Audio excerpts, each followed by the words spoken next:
Thank you for clarifying. I didn't realize I was sounding so sexy. Okay, so there's 35 nonprofits, and we had asked all the nonprofits to do something engaging, like at a carnival at their event. So people were doing games, and there were all kinds of things.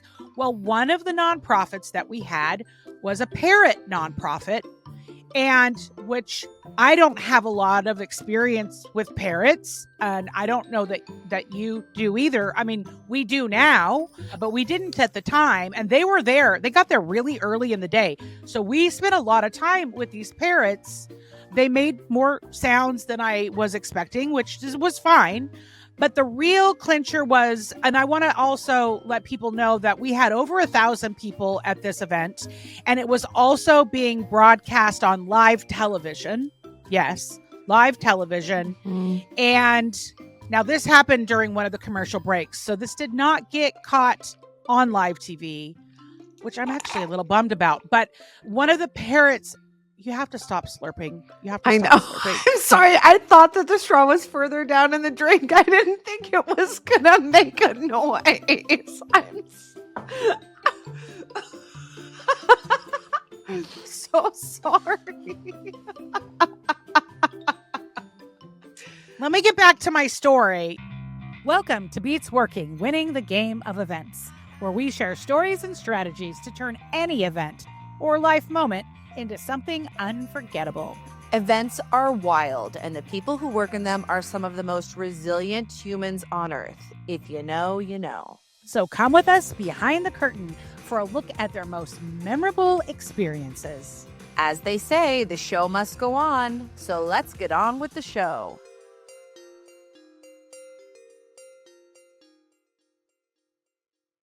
Alysse, why did we decide to start Beats Working? I think because we like to hear each other talk, or we like to laugh together. We want to get paid to talk to each other. Yeah. Yeah, we've been doing that for like 15 years now. So we just, That's true. We really have figured that out. I don't know that it was that we decided. We were asked if we would host season 2 because the topic was changing from winning the game of work, which we were not asked to do. So apparently we're not winning over there, but winning the game of events, we definitely know we're pretty good at events. If anybody knows us as a pair, which is how I think most people know us in Seattle, I think they know that we're pretty good at events, at least consumer events, maybe not like large scale, huge conferences with millions of people, but like we can rock a party. We can. And clearly, we still have a lot to learn. And we know so many fun people in this industry. And we've had so many great experiences, good and bad, things that were maybe awful that we laugh about now, or things that were so great that we cried about because we didn't want them to be over. And it's fun to share all the behind the scenes stuff with people because you don't see most of the good stuff that happens at an event as a consumer. Mm-hmm. And like, for those of you listening, you should know Libby and I, we are definitely not trained podcasters. Like, we are here. We have no idea what we're doing. We're just talking into these fancy microphones, and we're just inviting friends and new friends and strangers to come and like pour out their hearts and souls and fanny packs and tell us everything that goes on behind the scenes. Libby, what do you think makes this podcast different than the other events podcasts that we researched or that we've listened to over the years? We love telling stories. It is really fascinating sometimes to hear those very kind of technical details about things. I think one of the things we love most about events are the storytelling components, and focusing on that with our guests and having them share their experiences so that they're relatable to people who don't just do events, but, people who probably have no experience at all with events. I think that's what's going to be a little bit different. Well, and we're both very curious people, like genuinely curious. Now, you go a little more hardcore into your Nancy Drew researching, which I appreciate. That's not a dig. You know that I appreciate the skill that you have. Oh, I know. Sometimes I ask TJ a question. He says, I don't know. And then 10 seconds later, he goes, you're Wikipediaing that right now, aren't you? Like, I am. I'm going to have the entire history of the fruitcake for you here in just 5 seconds, if you can just hold on. Yeah. I just want to share one of the most bizarre things that has happened to me at an event as a producer. Okay. And then I want you to tell me one of the wildest or craziest or worst or, just some kind of funny story about Ooh, is events. this like a competition? Yes. Okay. It is. A competition for the worst? Got it. Okay. Competition you go for the first. Worst. You go first. I show up to set up this event for 150 people. It's a best chefs event. So it's food focused. We have these like best chefs in the city coming to each do their own little food station. And the venue had double booked us with another group. And so they said, since your group is bigger, you guys, we have to move you upstairs. This other group is small. They have to be down here. I should have just said no, but I was a sweet little 26-year-old event planner just trying to make things work. And they moved us upstairs to the 3rd floor that had no electricity. Okay. I mean, it was a green building, but there was no electricity at all in the building because it was completely undeveloped. It was barely had any walls, exposed wires, beams, all kind and metal beams, not like cool old wood beams. Also, okay, so there's that. So there's no power. So, it was in the summertime, but still it started to get kind of dark when the sun was setting. And so people are like squinting. So there's that. And then also the caterer forgot glassware, any kind of glasses, and forks. So we had people eating with their fingers.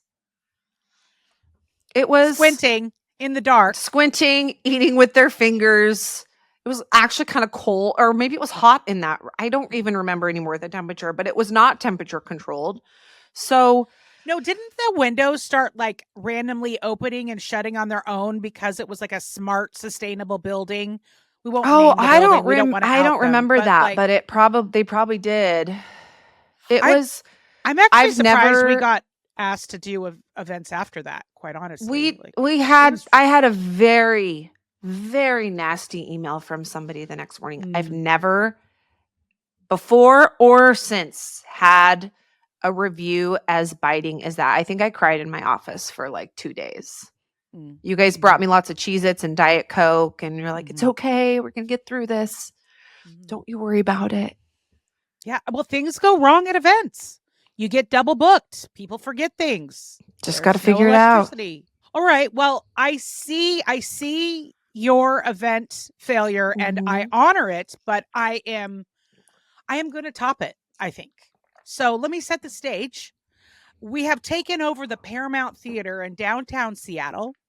We have removed all the seats and we are doing an adult carnival that is philanthropic in nature. And we have like 35 different nonprofit organizations that are setting up their little carnival booths. Adult carnival, as in like this was for people 21 and up. There was nothing risque happening at this carnival. Thank you for the clarification. It was completely acceptable, nothing offensive. It was just, there was alcohol there. So it was only for 21 and up. Thank you for clarifying. I didn't realize I was sounding so sexy. Okay, so there's 35 nonprofits, and we had asked all the nonprofits to do something engaging, like at a carnival at their event. So people were doing games, and there were all kinds of things. Well, one of the nonprofits that we had was a parrot nonprofit, and which I don't have a lot of experience with parrots, and I don't know that you do either. I mean, we do now, but we didn't at the time. And they were there. They got there really early in the day. So we spent a lot of time with these parrots. They made more sounds than I was expecting, which was fine. But the real clincher was, and I want to also let people know that we had over 1,000 people at this event, and it was also being broadcast on live television. Yes, live television. And now this happened during one of the commercial breaks. So this did not get caught on live TV, which I'm actually a little bummed about. But one of the parrots you have to stop slurping. You have to I stop know. slurping. I'm sorry. I thought that the straw was further down in the drink. I didn't think it was gonna make a noise. I'm so sorry. Let me get back to my story. So we told you guys we don't know how to podcast. So we warned you and you're still listening. That's on you. Sorry. Okay, so here's what happens.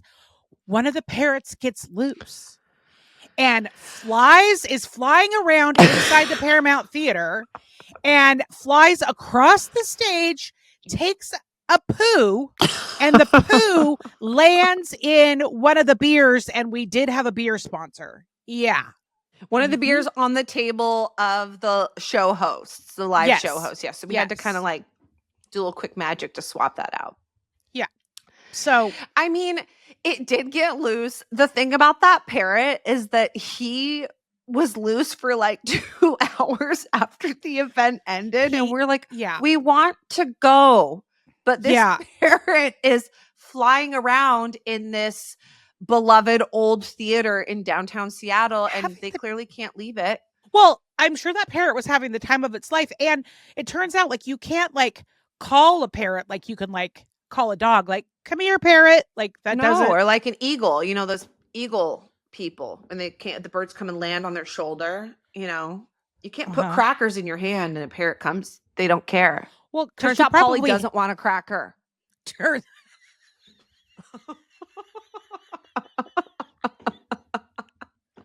So I promise, we give you our promise. I'm promising on behalf of myself and Libby. I have known her long enough that I can speak for her. Listening to this podcast is not going to be listening to a boring PowerPoint presentation at a conference or like a boring how-to guide. I think that what you're going to experience in the coming episodes will be educational, hopefully, entertaining, definitely embarrassing. Probably. Yeah. I do think that the listeners are going to resonate with these stories, even if they're not people that are connected to the events industry. And so many people are, like you said, in front of the scenes, behind the scenes, off the stage, that don't even go to the event, but they do things in the days and weeks and months before. So many different people touch events, and people don't know that. They show up to an event that's 3 hours or 5 hours, and they have no idea the amount of hours and people and planning and strategy and emails and shipping and ordering and assembling. They have no idea how all that magic happens. But even if you're listening and you're not in the event industry, you go to events, right? And so you at least experience the front end experience of attending events, which are like, I love events because they're memorable. They make memories, sometimes core memories, like some of the crazy things that have happened. But I just think there's a lot to learn from in the coming episodes. You're either going to feel like you're in the trenches with them and, oh my gosh, I totally relate to that. Or we're going to be revealing what's behind the curtain. And you're going to say, I didn't even know that's how that worked. Or, oh my gosh, that's so fascinating. The next time I don't see something on the menu at that event, I might not yell at the service staff. That's such a good point. That's not that any of you would. You guys wouldn't do that. I definitely think you're going to learn some things. I mean, we're going to learn some things. We'll be learning out loud for you, which ironically, learning out loud acronym is LOL. So you'll also be laughing. You'll be learning and laughing. And I think you're right, Libby. I think that when people start to understand all the things that happen behind the scenes, when things go wrong, maybe they will give a little more grace to the event planner or to the person at check-in, because they, so many times they just don't have an understanding or an appreciation of how much work and effort goes into producing these memorable experiences.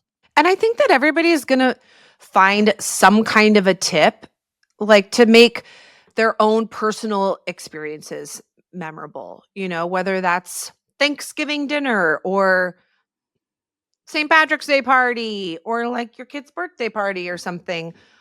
I think that you'll find a very common thread of intention through all of these guest stories. And that is one thing that you'll take out of every episode. And I want to double down on that because I actually believe that's so true. After all the years of experience that we've had professionally doing events, when I have hosted events personally or helped a friend or a family member host their events, all the tricks of the trade that we've learned professionally, I have been able to take them and, downsize them, rescale them appropriately to be helpful for even those small gatherings like you just mentioned. Alysse, what's your event superpower? There are so many. How do I narrow it down? Or how much time do we have? I'm just kidding. There are not that many, but I have some. I'm a connector at heart. I'm a connector. I'm a magnet. I love bringing people together, and making those connections. I always like to joke that like I want to be like Kevin Bacon, everybody, 6 degrees, 7 degrees of separation. So I love the connecting part. And I love being able to introduce people to each other that I know, but they don't know each other, but I know that they need to know each other, which is, I think, the exact definition of connecting. But I'm good at that. I think I'm good at that. I'm also really good at asking for money, for sponsors, for promotion, You are for those good. kinds of things. And I'm good at I'm good at being bossy. I'm good at delegating. Now I'm just making a list. I think you only asked for one. Sorry. Tune in for our next episode. It's Alysse's first superpower. Basically, every episode is just going to be about one of Alysse's superpowers. Okay. Just Well, kidding. let's just do the digs back. What is your superpower, Libby? Only one superpower. I would say probably, I'll talk about this on the show, but just swim like a duck is kind of my favorite phrase. Just act like a duck. And I am good at being real calm up here, even if inside my head it's like a hurricane tornado stress case. So I'm good at giving that calm demeanor and just not letting people know that we don't have forks or power or cups. And that there's poop in the beer. Bird poop, to be clear. It's the bird Oh, yeah, poop. bird poop, yeah. Here's why I think events matter and are so impactful in today's world. We've never been more connected with social media, with our phones, but we've also never been so distracted. And especially, on the backside of a pandemic, which was traumatic for all involved, I think that people are desperate for true, real, meaningful connections and experiences. I think they've tired of a lot of other things. And I think they're looking at building out community and getting to know other like minded people. And so I think that is a reason to come back and listen to our future episodes.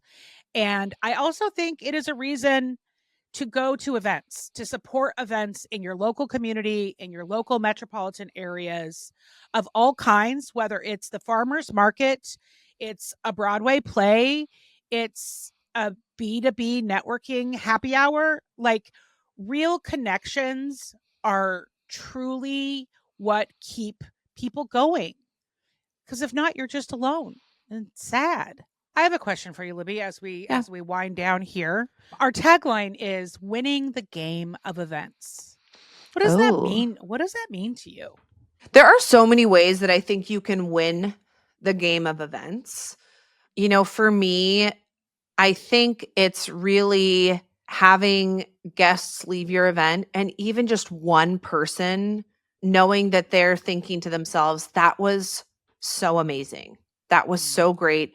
I felt, connected to people. I felt, I didn't feel alone. I had amazing food and amazing drinks and nothing ran out. So I'm very big on that. All kinds of snacks. Too many snacks, actually, is my problem. It's true. It is true. Everyone doesn't have to think it's the best event of all time, but if you can have one person leaving and knowing that you really made their night or their day or their month or their year even, Yeah, events can be that big of an impact. Mhm. What about you, AB? Just the fact that it's making an impact on someone else in a positive way. I love being of service to people. I love making people feel good. I like being motivating and inspiring and entertaining. And I think all of those components are always found in a good event.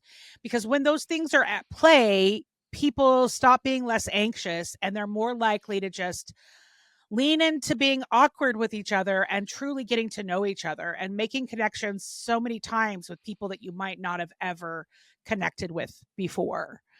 And I love meeting new people and new business owners and having new experiences. And the events world, there's always something new happening. A different play off of a photo booth or a different type of swag item or just any kind of surprise and delight. And those are the things that just really light me up. Let's light it up, people. Hit play on episode 2 right now. I mean, I think this is going to be probably really fun. This is going to be really fun. I think it's going to be fun for people listening. I don't think they're going to get annoyed. And if you do ever feel annoyed, I think it's going to make you really empathize for the people in our lives who can't just turn us off. Pause on that podcast. Mm-hmm. I will say, I think if you're listening to this and you are in the events world or you know somebody in the events world that you know has good experiences and great stories, we definitely want to hear from you. So slide into our DMs, email us, and we would love to explore the opportunities to have you on the show so we can learn from you or from them.